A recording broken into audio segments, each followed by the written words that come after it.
Hello, hello, hello. Nice, thanks. It's working. Dear people, welcome back. Oh, thank you for that.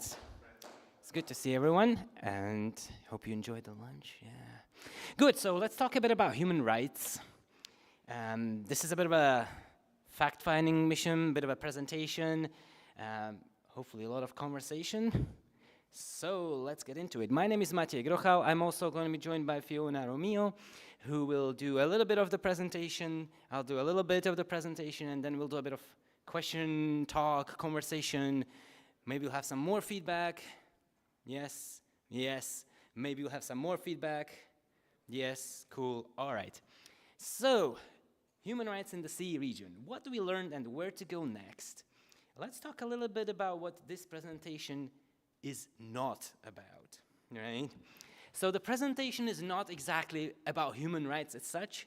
It's about how we organize ourselves to write about or to promote writing about human rights, right? So it's also not about the state of articles on human rights in the region. That will be a big project. It's more about how do we write, how do we want to write in the future. Let's take a look. This is Fiona's part, so take it away. Yeah, so one way that people have been organizing to write about human rights in the CEE region and around the world is a global campaign called Wiki for Human Rights. It's been running at a global level for about 5 years, partly initiated by a Wikimedia Foundation partnership with the UNHCR. And in the 5 years that it was running, it attracted more than 3,000 participants, generated more than 22,000 articles, more than 200 events, and we saw activities organized in sort of 10 continents or regions. But increasingly, we recognize that it is not the Wikimedia Foundation's role to be implementing or coordinating global campaigns. That is much better in the hands of affiliates and organizers in the movement. And so over the last year, the foundation had a consultation with people who had taken part in this global campaign to a greater or lesser extent to find out what would it mean to transition to community leadership at a global, regional, and obviously local level as well. And then just some feedback about how the campaign had gone so far, how people wanted to see it change kind of moving into the future.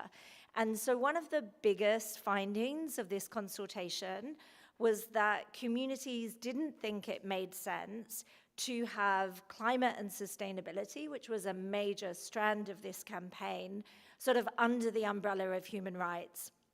Not everyone saw it as fundamentally relating to human rights, but also for some communities who felt comfortable writing about climate and sustainability, it didn't feel comfortable or safe for them to be working under an umbrella that was headlined human rights. So there was a clear recommendation that the campaign going forward should have 2 distinct cycles. One focused on climate change and sustainability, and they're very much linked to the International Day, Earth Day.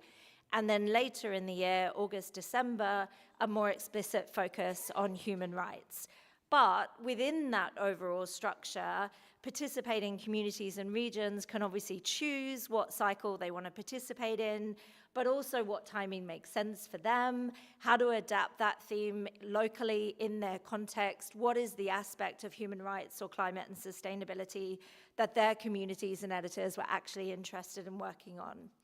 In terms of coordination, it will primarily be local and regional, but for the climate change and sustainability strand of the campaign, there was a strong interest in continuing to coordinate at the global level. And one of the most active groups, the Working Group on Climate Justice and Wikimedia Projects, which is based in Latin America, agreed that they would initiate global calls to sort of figure out with the community, with people who'd been participating so far, how it would make sense to coordinate that campaign at a global level. So I think their first call will be sometime next month. And ultimately, they want to transition to more co-ownership with other regional organizers, following, regular wiki community decision-making processes. There hasn't been anyone so far who's stepped forward and said they want to do the same for the human rights strand, and so it could be that that is just organized locally and regionally, unless, there's a strong interest in doing it at a global level. And in terms of the foundation, it's not like we're completely abandoning this topic or the people who've been working on it, but instead we would provide support more at a regional level. So our regional partnerships managers would be available to help set up partnerships with UN agencies, local officers, other NGOs that make sense for you. Resources can be requested via the Wikimedia Community Fund, or in your case, you also have access to the CEE Hub and the microgrants program that is available there.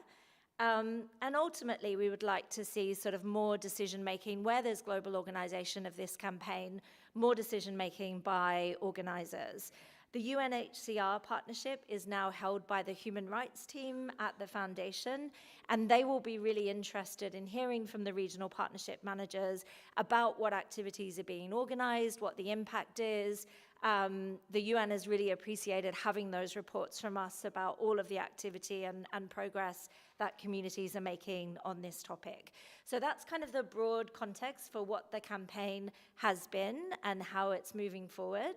And now there's going to be a conversation really about how you see this being applied in your local context, what interests you, what the challenges have been, and how you want to move forward.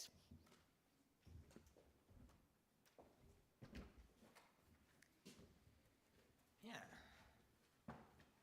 Back to me again. So for us, how do we cover human rights in the CEE region, right? Moving from the global to the more local or regional, we could say, right? So just to give you a bit of background again, I'm a bit new to this thing. About half a year ago, more than half a year ago, I started by sort of taking over from Kirill. And my basic task here was to produce a bit of a report on what's been going on and where we can go forward. So the report is available already on Commons. You can take a look. I'll have a link on the last slide for you. So to talk about the report, there was a bit of a process, right? We have several sources for the report: a survey, feedback calls, one-on-one conversations, more reports, some statistics. It's a nice one. So based on all of this, what is the CEE reality, right? This is probably not news to you, but we have various situations within the region, right? We have various places where languages are specific to the country. We have places where there are multiple languages within the country. Actually, that would probably be the majority, right? There's also different recognition for languages within the country, right? Some are official, some are not official. There's even different recognition for countries themselves, right? You can take a look at how the situation is different in within the CEE region, right? We have economic, political, social differences, right? The other big thing we have, and we have to consider, is the size, right? The size of the population, which is of course connected to the size of the language, right? How many speakers does a language have, right? There's also geography, right? Some people are more in one location, some are more spread out, bigger, smaller, different communities. And all of this is often connected to the sizes of affiliates that are able or that have the capacity to support different missions and different campaigns, different content, and so on, right? As you probably know, the CEE Hub is one of the organizations that oversees, not overseas, but that spans the whole region. If you look at that, we have 37 members in the CEE Hub, right? And 6 other language communities that are not as structured, let's say. According to a project or a study, we could call it, there were 42 main languages, right? Based on the size, based on the project size. and 26 what they called additional languages, right? There's more info about how this was composed in the report. But all of this actually creates 205 project combinations, right? So this is not only Wikipedia projects, but Wiktionary, Wikivoyage, and all of that kind of sister projects, right? So you see how there's quite big numbers of different sizes, different conditions, different situations. One of the biggest things when it comes to the human rights is the CEE Spring, right? We've heard about this, I'm sure almost everyone, right? This is a competition that takes place during the spring, focuses on the CEE. It's been running since 2015, right? So it's been 10 years, right? It's not a new thing. What we can see is that since 2022, human rights, HR is human rights in this context, right? Human rights have been part of this since 2022, right? So that's a bit of a more recent thing, but also not super recent, right? Super new. As far as I could find, this was the biggest place where human rights are done on kind of an organized and campaign or drive kind of manner, right? So what we can see is that at the beginning, there were some human rights on some of the lists. By lists, I mean the suggested lists that we have for the countries and the communities that are participating in the CEE Spring, right? Cool. Let's take a look at some of the numbers. When you look at the CEE Spring Human Rights Sub-Contest, right, you can see how the participants number, right, it's kind of stable, right? We could say there's a bit of rise, but stable. Articles going up, right? And the article per party, or articles per participant, is also going up, right? But with mathematical model to predict how many will be in 2026 and next years. well, we could do that, but there's a bit of a but, I would say, and this is the but here, right? Numbers are rising, but yes, a lot of these numbers that we saw, right, the 313 for last year, these articles are by individual contributors, right? It's a single people, right? And about 1/4 of it comes from one user, from one wiki, right? So you can already see how numbers are rising, but the coverage isn't exactly, right? And 123 of those are 2 individuals, again on one wiki, right? So, you know, it's rising, but what if we lost those, right? All in all, 10 wikis were covered, right? As part of this sub-contest, right? The other thing that we don't exactly really know maybe from these numbers is maybe there were some articles that were created, but they were not exactly considered or they were not labeled as human rights. So how to improve, right? So these are some of the questions that I don't exactly have answers for. This is more the question that I have for you, right? To consider, think about, and you could say answer, right? So does it help to have a special list of here's the human rights issues you could write about, or is it better to have the human rights article suggestions covered within the different country suggestions? Is there a way to spread the word better, maybe? Are there some communities that are untapped, right, that we haven't reached out to? Maybe there are, right? One of the things that we could also talk about is what Fiona talked about earlier, right? How maybe it's only a local thing. We shouldn't push it through CEE Spring as a global thing. Maybe it would make sense to do it to make it a global thing in the CEE region, at least, but maybe outside of the CEE Spring framework, right?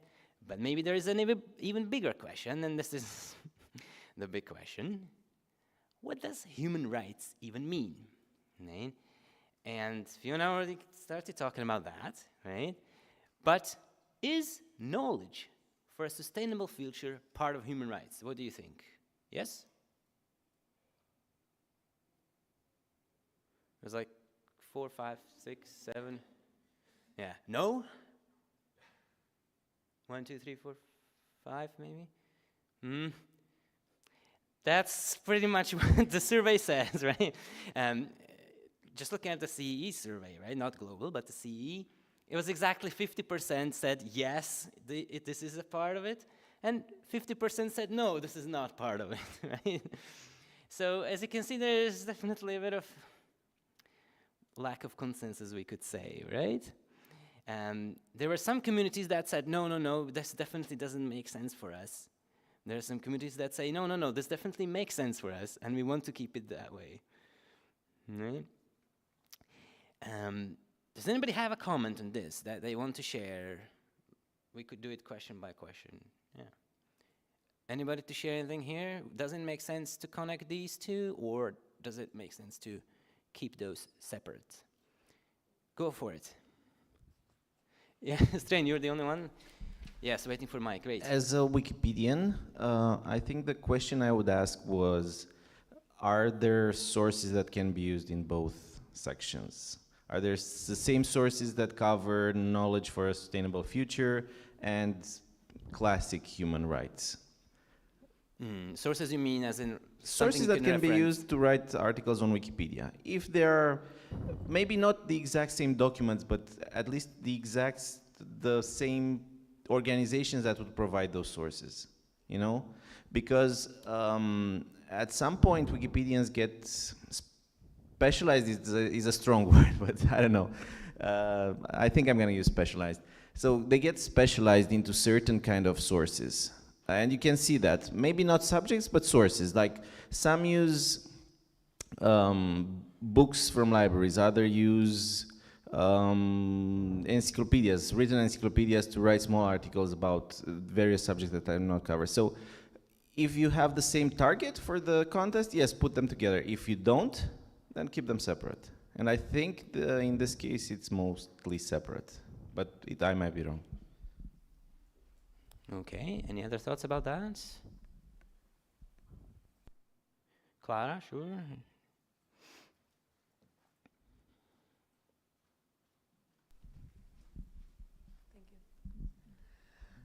Yeah, we haven't participated on international contests, but we have our own both human rights and, let's say, climate change. And for us, it was like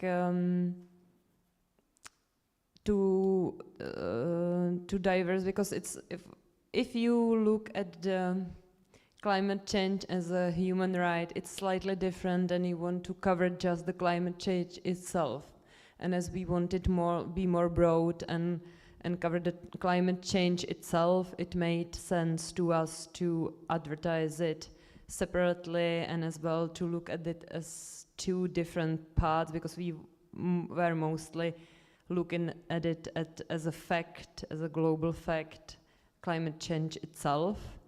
But from my point of view, to look at this as a human right, it would mean slightly something else, and it's even harder to explain. I don't know if it makes sense, but this was our approach. That's why we divided it. Cool, okay. Claudia? This is also a new topic. In academic world, for example, that's environmental justice as a direction of research, which is published heavily. There are conferences happening, but it didn't reach out all the maybe very popular sources for Wikipedians yet. So the question is, are we preparing for what researcher is doing in an advancement now to be ready to incorporate, or are we waiting for, because if we look for the public, it will be very confusing for the public for a long time, and I think, because people who are in the human rights conversation are always, underserved populations. So their voices will not be heard, even though they might be actually have to leave their home because of the climate changes as we speak. So I think it's a more positioning ourselves in this reality, that do we recognize this as a problem, the sustainable future being reducing people's rights, and then figuring out ways to support the opening knowledge for that. Okay, anything else to say here? Okay, so the other question that we had, or we still have, right, is global, regional, local, right? Global meaning worldwide, right?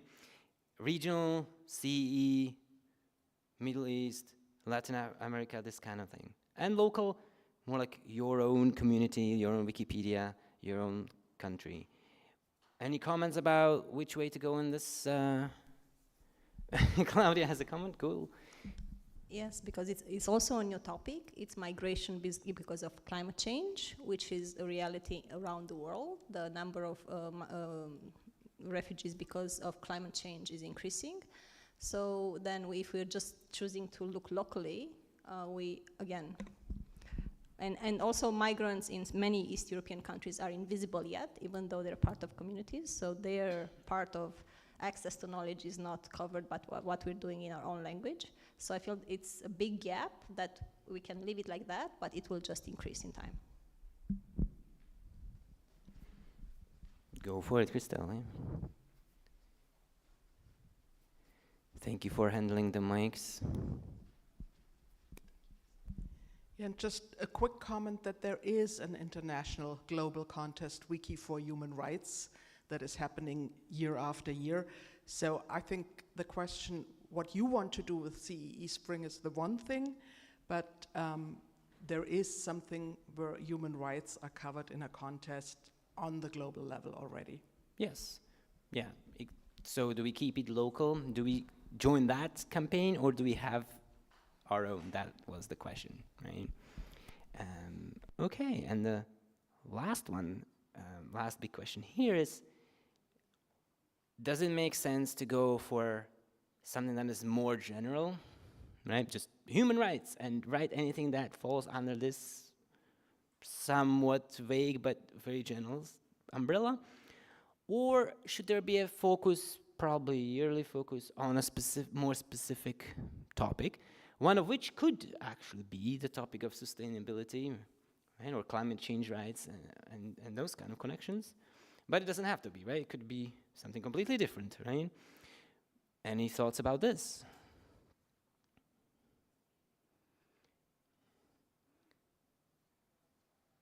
Big questions. Was there something? Oh, yeah, Strainu, yes. Experiment. Experiment. Okay, sure. Can I ask a question about the data? I was really interested to see that there were few editors who did a lot of editing, a lot of contributions in past campaigns. I'm interested to know, were they experienced editors that have, already connected to the movement, or was it a very enthusiastic newcomer? And what were they contributing about specifically? Because I think looking into this might give us some ideas of who are you going to target in the future, what are some of the mechanisms, and what might be some of the topics that are of interest. So maybe looking into that data would give us some insights. That's a good point, yes. I didn't quite do that kind of in-depth analysis, but definitely something we could do and look at. Okay, we're kind of quickly running out of time, but there was a chance maybe to get Kirill and Clara, Kirill was the organizer who did it for the past few, not sure how long, but if you want to say anything, any of your feedback, or if not, you don't have to. The mic, please. And Clara, I had a nice conversation about this at some point when I was doing the report, so if Clara wants to say anything about how things worked and didn't work, feel free to as well. No, just to add that we discuss the same questions every year, and the responses that we get from people are pretty much the same. So I can notice that there is a lot of similarity, but I would like to know if this year there is a plan to make a change, to use this input from the people participating in this session in order to make some changes in the global and the regional campaign.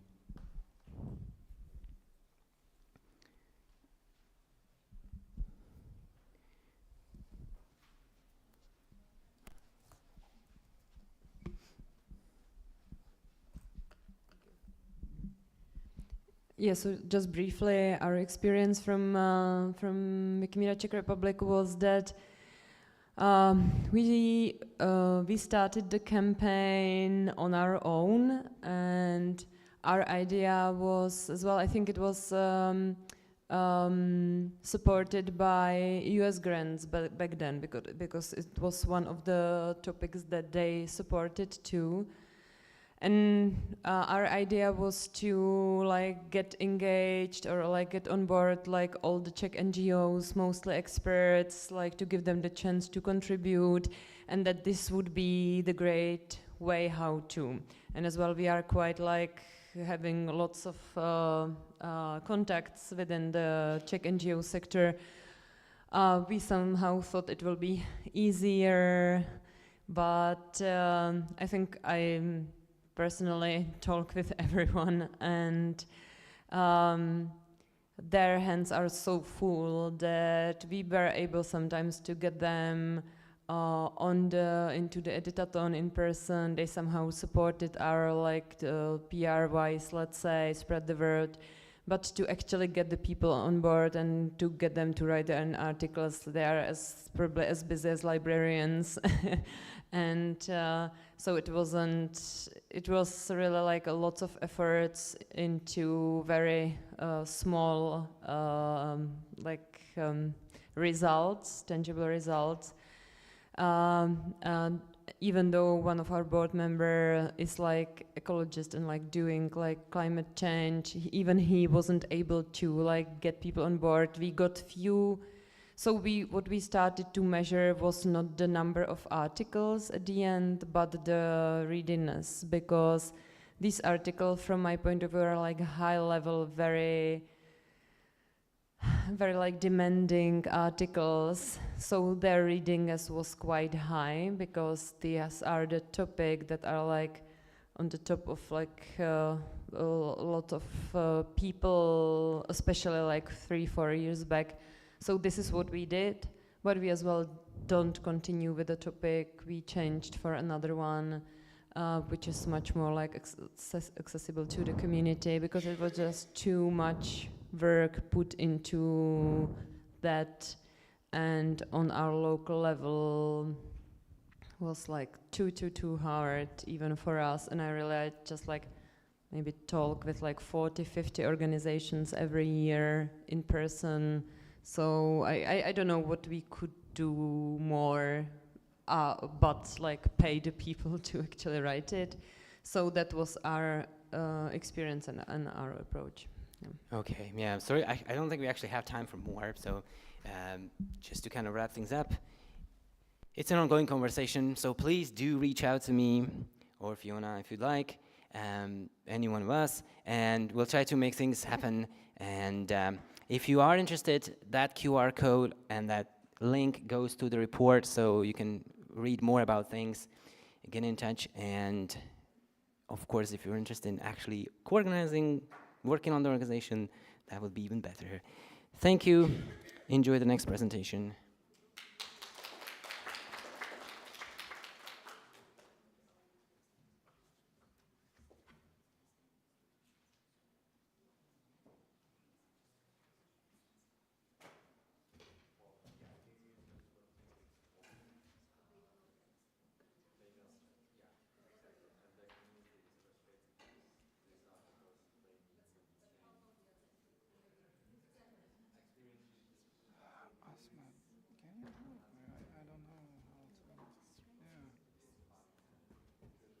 It's we're here.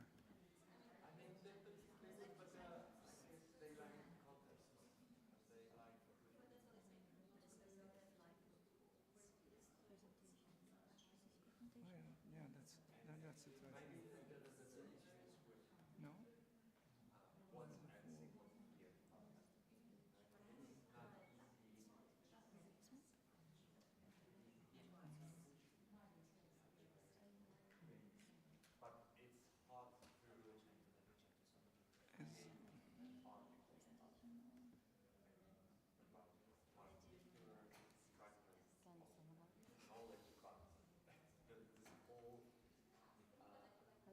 into presentation mode.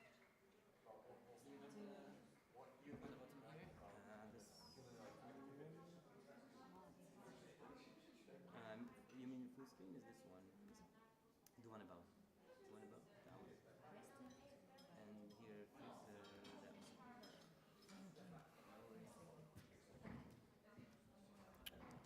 Okay, so hello everyone.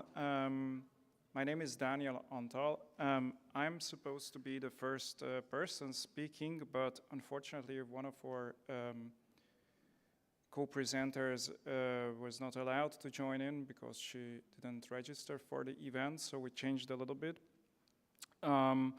So I will talk about a project that we did together in Estonia, but also concerning other countries. And if I may, I would like to ask Ivo first to talk a little bit about the history of the project and Wiki Museum on Estonia, and then I will take over and give the floor to Asma. Thank you. To start it off, then already back in 2017, we started testing with the idea of having separate virtual exhibitions. Something a bit more fixated than, let's say, Wikipedia articles or commons categories, something that might be more appealing to museums. So it's a way of working together with them. And something also that could be potential sort of zero-cost projects. So something very simple to implement and something very interesting, how to make, let's say, all the Wikipedia system and GLAM institutions, how to encourage this cooperation. So we have this roughly, like, let's say, 8 years of history on that. And we have also been talking to others and recommending that, well, this is something that we would encourage you to also pick up, test this idea, see how you can do it in your own country.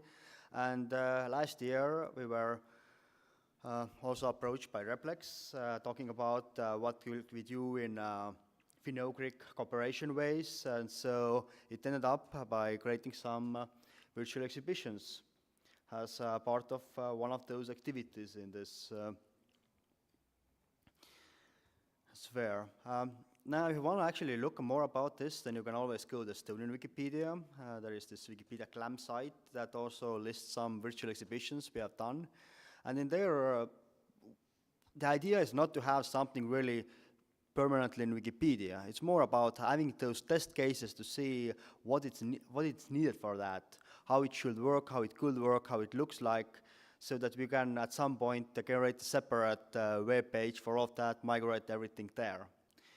And in there we have already tried different approaches. We have, like, even from this list, there's more of them, of course.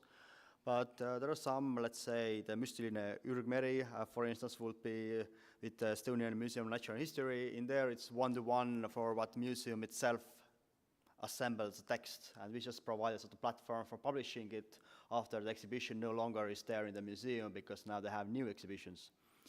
Or with something else, let's say the huvitavaid seiku Poola-Eesti suhete ajaloost, or exhibition about Estonian-Polish relationship over more than 100 years.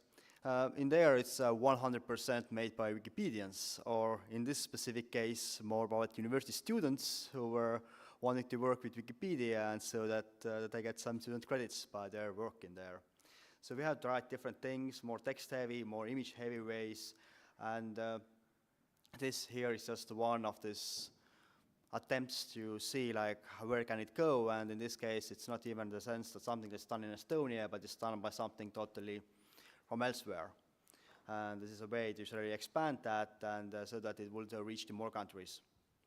But I think now it's a good time to get back to this specific user case. Yes, thank you very much, Ivo, and I also really want to thank you for all the encouragement and the help throughout the year. I just have to mention that we had a project that allowed us to experiment a little bit, which was more about bringing also the Wikidata and Wikimedia Commons a lot of music-related data, and we wanted to try out if this would work in a broader context. So The history of this cooperation goes back to Istanbul last year in the same meeting, the 2024 Wikimedia CEE Summit. We had an informal discussion with Finnish, Estonian, Hungarian Wikipedians about the representation of Finno-Ugric minorities on Wikipedia. And we wanted to find a way how to encourage them to be more present. I will say a few words later about these challenges.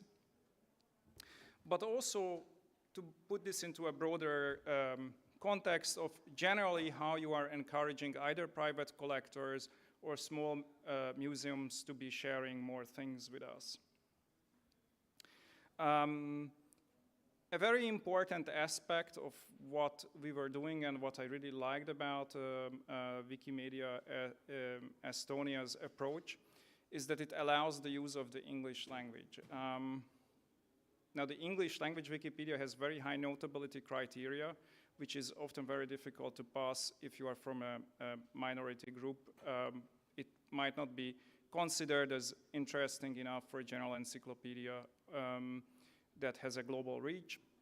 But the peoples and the communities that we're talking about, like Setos, Maris, Veros, descendants of Livonian people, their only lingua franca really is English. So it's not that these languages are mutually comprehensible.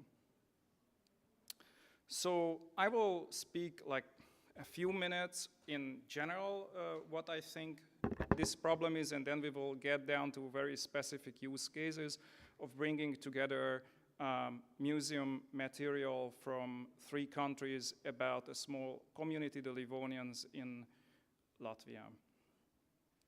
So generally there's a pressure on museums, libraries, and archives to be more interoperable in Europe.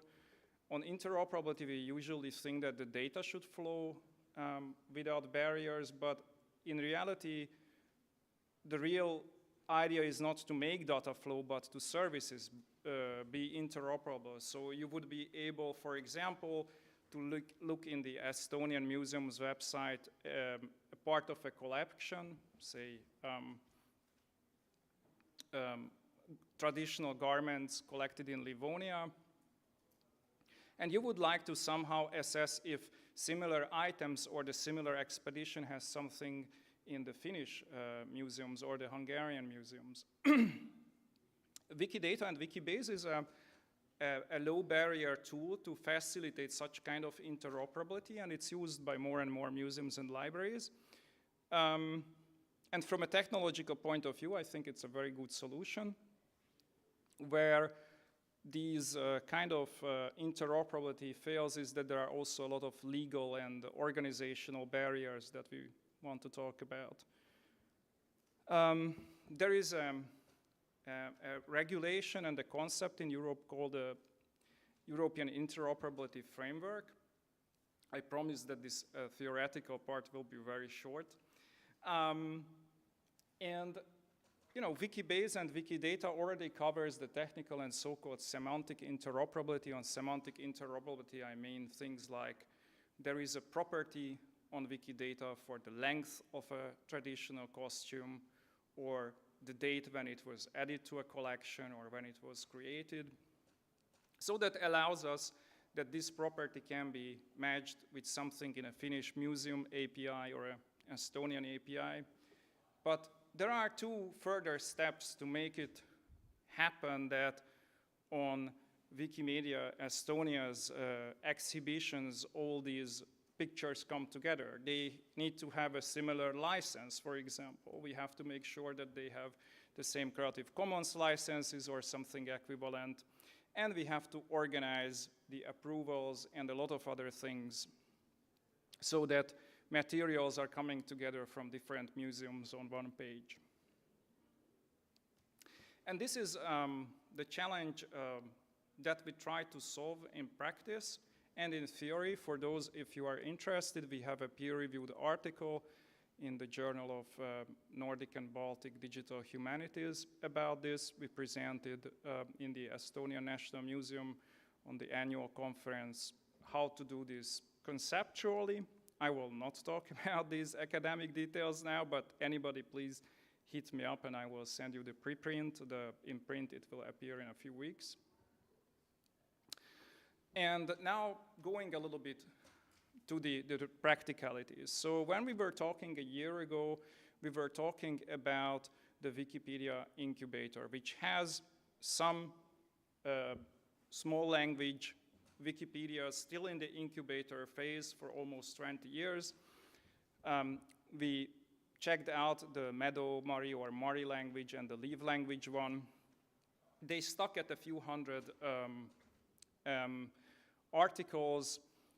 The communities don't like them. They believe that the linguistic quality is really bad. It's bad for somebody who wants to learn Livonian. But we also saw, and I was, through Ivo and Asma, able to meet the Vero user group, for example, who immediately grew out of this stage, although there are not so much more, actually, there are much less Vero speakers in the world than Mari speakers. So we wanted to figure out why certain incubators work and how the incubation model that is almost 20 years old or 20 years old even could be replaced with something else. So we set up a private media wiki and a Wikibase instance, which is a kind of mimicking the entire wiki ecosystem. So it has an encyclopedia page, it has a so-called Wikibase, which is the Wikidata, it has a kind of access to commons, but the communities can have their own rules in it. Which I think is very important in a community that has so few surviving members, that our approach that, well, there are many Hungarian speakers, there are even more English speakers, enough volunteers will show up, they will select their editors, their administrators. That is not really possible when you have a group of few hundred or few thousand or few 10,000 people. So, so we set this system up and visited a lot of small museums, communities, NGOs, and tried to persuade them to bring their content into this system. Sometimes with manual edits, mainly with machine importing, but we were able to get very interesting music content. What I find very important is that this is not folk music, but current popular music of these people, like Udmurt Folktronica, Mari Ethnopunk, Seto Death Metal. So these communities have a living tradition. We visited museums to get pictures, and we started to create virtual exhibitions. So the one that we want to show you now in this presentation is about traditional Livonian clothing. Livonians or Leaves are a small Finno-Ugric group whose last native speaker unfortunately passed away 12 years ago. So it's a very small group. In the 19th century, they were already considered by Finnish and Estonian and Hungarian ethnographers as a community that is endangered. In the 1920s, when Latvia became independent, Finnish, Estonian, and Hungarian ethnographers, these are related countries, all Finno-Ugric countries, visited them in so-called exhibitions. This photograph is one of them, when Finnish ethnographers are recording the Livonian language and showing it back to the Livonian speakers. So we're talking about a small community that lived in the Kurzeme region of Latvia in the first part of the 20th century, and there were huge efforts to save their language and cultural heritage. Now, after the Soviet occupation, all these Livonian settlements that were still there were forcibly deported, and that, I think, was in a way a death sentence to this living community. And much of their heritage lost. What is remaining is mainly held in Finnish, Estonian, and Hungarian collections, and to some extent in Latvia, because after Latvia regained independence, it made a constitutional pledge to the Livonian community to preserve their heritage for good.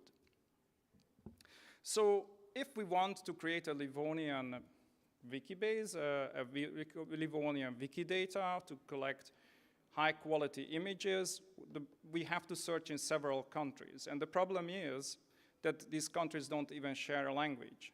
So for Livonian speakers, well, they probably would understand Estonian, but most of them are now assimilated to Latvia. They probably will not understand Finnish museums, certainly not Hungarians.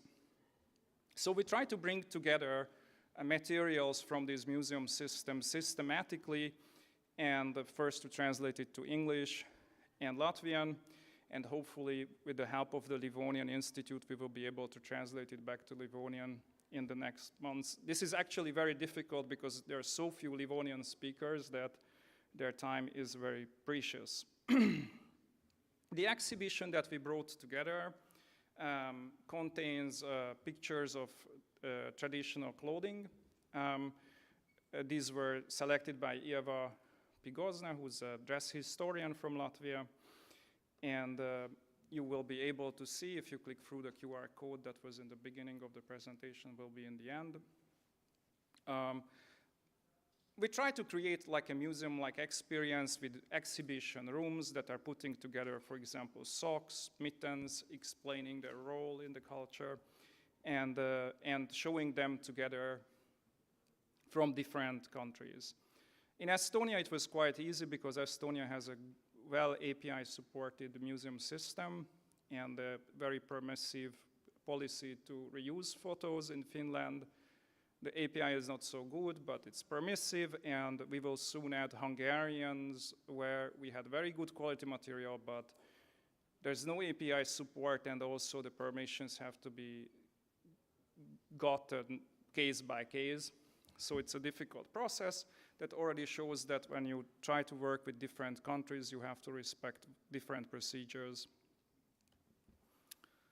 But as a result, we have something on the GLAM page of Wikimedia Estonia that could never be seen together.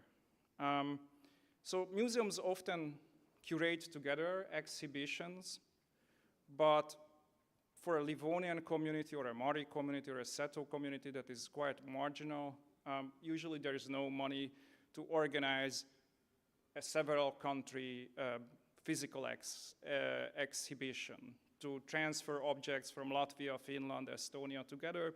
So I think that to have a virtual exhibition is a really, really good way of giving back to these people their own heritage and also encouraging them to come forward with private collection items.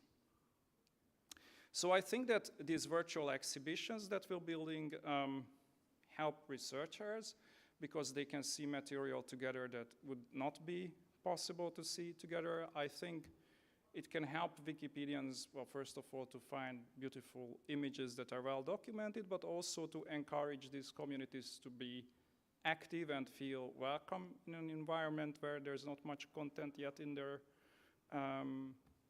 languages.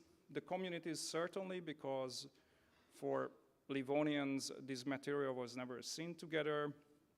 And for museums, I think we also give a new visibility and a new way to connect to others who do similar work. And after this more theoretical talk, hopefully coming down a little bit to practical level, I would like to give the floor to Asma, who helped to put this all together, and she will show you that it's actually easy to do and you can do it as well. Okay, thank you so much, Daniel. So yeah, like how Daniel mentioned just now, we work together synergistically with another dress historian, which unfortunately she cannot be here today. And if you see from this slide, this is actually the main page of our exhibition where we have an access to different languages because this template is now currently in Estonian Wikipedia. And this way, through having different access in different languages, this is where we can have, you can also translate this exhibition into different languages and then put your flag in the main page of the exhibition. So when we formed the exhibition, yes, the template is only available in Estonian Wikipedia, but we could actually play around with various templates from Estonian Wikipedia, and then you can also get inspiration from the Estonian Wikisource, where they have different exhibitions, such as one from the Estonian Natural History Museum, and our traditional Livonian clothing exhibition is inspired by that, and that's thank you to Daniel, because that was his idea, and the exhibition turns out very, very well. And the reason why we try to work around different templates for this exhibition is just for us to make the interface more interactive, and also the exhibition to be visually appealing. And from the images, we actually get it from the donations of different museums, and in this case, so far we got from two, which is from the National Museum of Finland and Estonian National Museums. And we made sure that we gathered the images that were under the license of CC by SA 4.0, because there are also some images that they donated which was under non-commercial. And here is where we need to be very careful, so that we can make sure that when we upload the images into Wikimedia Commons, we ensure that it's under fair use, correct licensing, and we give the credits to these museums accordingly. And then on the curation of the exhibition, we made sure that it's following the theme. Like, for example, here it's about clothing, and then we follow the categories, the type of materials that we want to present in every room, and so on. I would like to ask, is there anybody in this room who prefer visual editing over source editing? Okay, not so much. And how about source editing over visual editing? Yeah, okay. That's good to know, because I'm not alone. In terms of the visual, in terms of the source editing, I find that it's much more easier for me to curate the exhibition this way, because it's easier for you to kind of layer the images based on the story, and then that you can also interactively play with how the display looks like, like how you can put it in one square and in the other square, how it looks and things like that. So this way you can kind of minimize mistake and reduce the time that you take to come up with the results of this.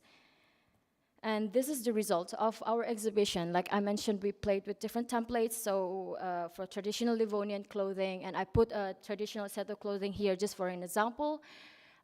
Here in the traditional Livonian clothing, you can see that we have the main top part where we, like over here, where we put all of these different rooms for exhibition based on the type of garments of this clothing. And this is also to help with easier navigations for the exhibition. And then another part is that to make the exhibition more interactive, you can make sure that at the end you can put this, which is a previous to the next room, and then where you can gather, where you can, as users or viewers of this exhibition, you can go to the next page and see what's going on in the next room and things like that.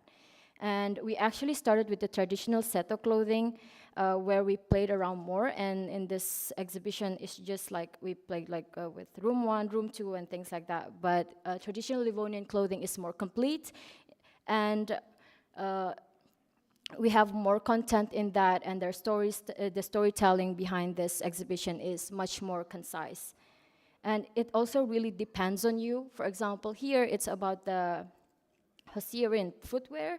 It is in the same category, but it has different stories. And it's really up to you whether you want to put it text heavy or you want to put it images heavy, and you can play around with this and make it as how you want it to be, how you want it to appear in your exhibition. And in this case, Eva actually made a very good way to arranging these images, because she made sure that every image's categories have their own stories and being explained in very good ways.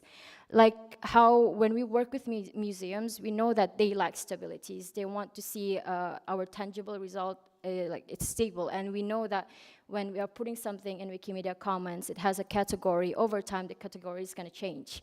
So when we actually create a specific exhibition and make sure that this exhibition is, curated, and there are people taking care of it and always viewing it, and they know like people behind this are responsible and things like that.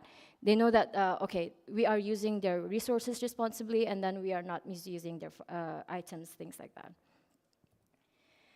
Okay, so this is my last slides. From this exhibition, actually, there's so many opportunities for us as Wikimedians to expand our connection to the GLAM institutions. First of all, like how Daniel mentioned again, like how the Livonian, for example, people, they lack visibility and notability to tell their stories in a single Wikipedia article, because how can you tell a story about a sock in a single Wikipedia article, right? But when you curate it in one exhibition and tell it about everything else that is within the similar frame with it, it can be more notable and more following the standards of Wikipedia. And in this exhibition, we can also allow an accessible multilingual virtual exhibition for underrepresented communities. In this case, they can save cost and like remove any barriers where they need to go to travel so far to go to the museums or things like that, and maybe the opening hours affects their working hours or things like that. And people from people who comes from country who has political instability can also access their own cultural heritage through a virtual exhibition. Yeah, so my next point, it also encourages translation work, as the process can be made easier.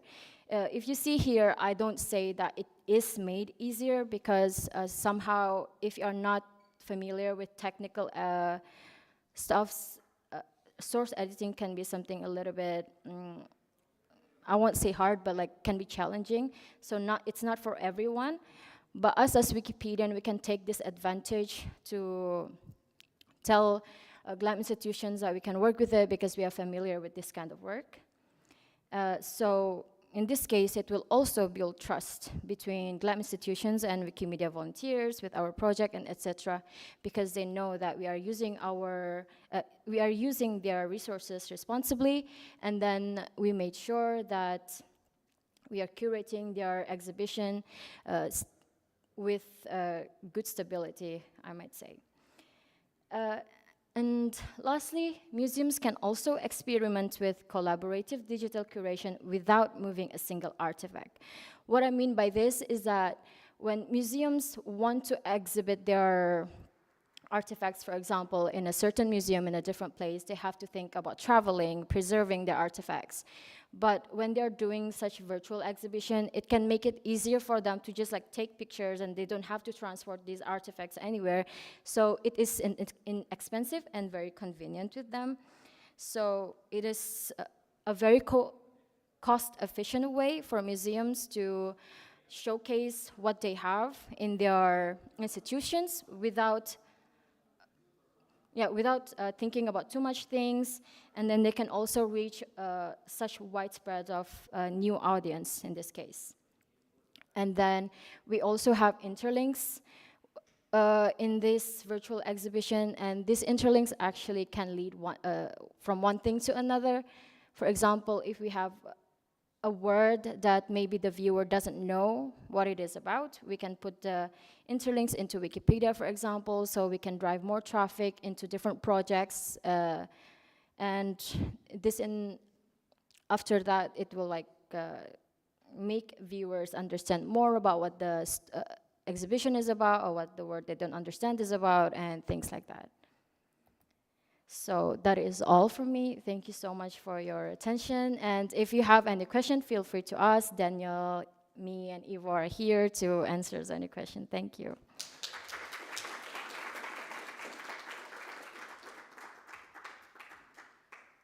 if there are any questions in the room, we're happy to take them. Thank you. Yeah, actually, I was interested if have you faced a problem, for example, that something is not on Wikipedia, specifically about Livonians, that you like? Did you have to, for example, create a lot of additional articles to put this information, especially if it's a lot of information you need to get context for some specific governments? And if that's what the case, how did you manage it? Like, did you need to ask, I don't know, help from some historian volunteers or whatever? So Not really with the garment, because I think that, well, first of all, last year there was this big drive for traditional costumes to be more displayed. I don't think that that was a problem, but with persons it is absolutely a problem. So we also wanted to create an exhibition, and we are not ready with it, about Livonian folk music, where we wanted to add music examples and refer to the folk music and the people who played it. We actually put out from an archive, we cleared the rights of these songs that were not allowed to be made public in the Soviet times. We put it to Spotify, for example, because its rights cleared. And we had to create articles about the artists. In this case, Hilda Griva, who was an activist and a passionate advocate of Livonian culture to survive. The page in the English Wikipedia, the first instance, was rejected as not notable. Hilda Griva from an unknown little nation in Latvia.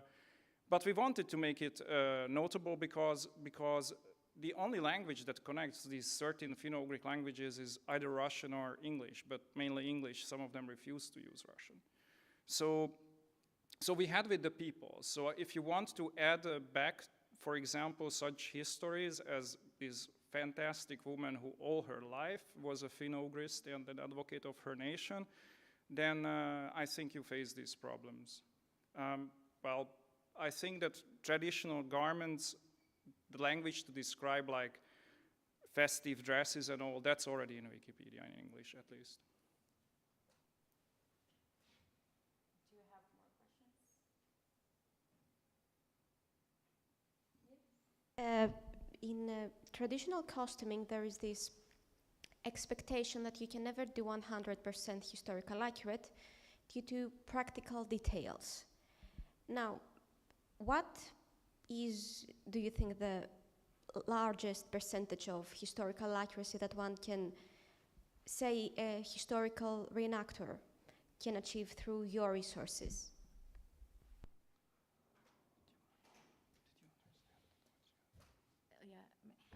Can I just rephrase your question, if I may, so that I understand what you are talking about?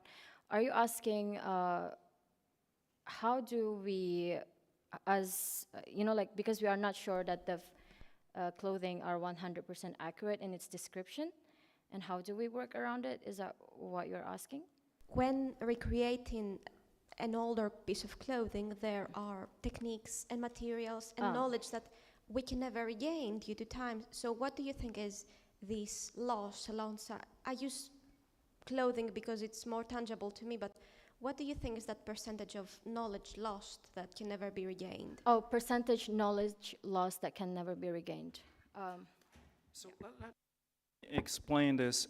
This exhibition only contains original artifacts. That also is very limiting because, as you say, textile history, well, textiles usually rarely survive 200 years. Sometimes they do. So in these exhibitions, we only have original artifacts. However, we also have two supporting, well, one big supporting Wikibase instance, which is for Finno-Ugric culture in general, and one for textiles, where we also have lithographs, color plates from earlier times, which somehow accurately or not accurately describe clothing from earlier times. And we also have recreations where we label them as recreations. This is, I think, unfortunately, Eva couldn't enter. She would be able to answer more. But in this case, we worked with museum artifacts that are original and authentic. Yeah, if I may add to that, because the images that we got is from the main website of the museums that we are working with. So it really depends on amount of context that they actually give us and amount of details. And we are lucky that we are working with a very good dress historian who can tell a lot of stories just by looking at the fabrics, for example, and that itself help. But in terms of like how much knowledge lost from such exhibition, we can't really tell because we are working with artifacts that are given to us based on the amount of knowledge that's only shared with us as well. So I hope that answered your question. Thank you. If I may just, I don't want to hold you up very long, but just one aspect of this, because this is actually a good selling point to do this. So we have now a recommendation letter from the Estonian National Museum, and also we received a very small grant from the Estonian Kindred Peoples program, because the museums themselves know that their descriptions are not very accurate. So the Estonian, Finnish, and Hungarian national collections all have a Finno-Greek collection, but probably they don't have a dress historian. So for them, in our forthcoming exhibition is describing by a dress historian the Mari artifacts of the Estonian and Hungarian collections, then translating it to Mari, trying to get in touch with Mari people, and then put all this knowledge back together. Of course, then it has all these problems that most of the Mari people live in the Russian Federation, and it's very difficult and fickle to cooperate with them in the current situation. But the museums already lost a lot of information when they put things into their collections. And this can be a way to help with the community to actually improve the museum collection descriptions itself. Okay, I think that's it. Thank you so much. Thank you very much.